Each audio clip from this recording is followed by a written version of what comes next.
ला भाभी। रजवा कहे इतना उदास होके जाता है? बाबूजी उ नौकरी हम छोड़ दानी। नौकरी छोड़ दे ले, काहे रे? अरे बाबूजी, सुबह से लेकर शाम तक जी जान ईमानदारी से काम कैले के बावजूद भी कंपनी के मालिक सीधे गाली से बात करेला। कोई के मारे हम कंपनी के मालिक से बोल के नहीं है बिहान से हम काम पे नहीं आए। ई तू का कहत रह?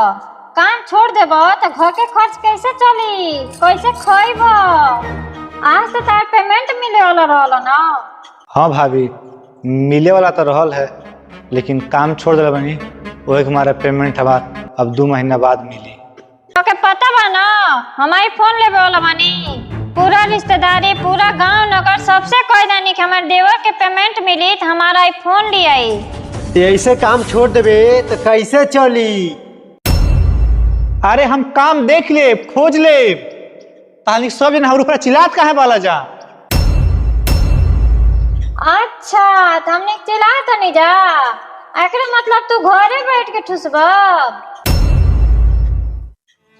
का बाबूजी, अरे तू हाई भैया भाभी भी हमारी भरोसे वालों का। इतना दिन से तो को बैठा के घर भर खियौते रहनी जा। देख, अगर तोके घर में रहे के बा तो रोज के रोज कमाए के पड़ी।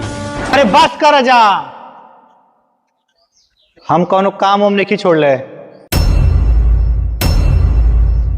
हम तो खाली घर में ई देखल चाहते नहीं है कि बिना पैसा के कितना इज्जत बा हमार।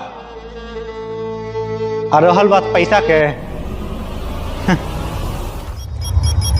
ला भाभी।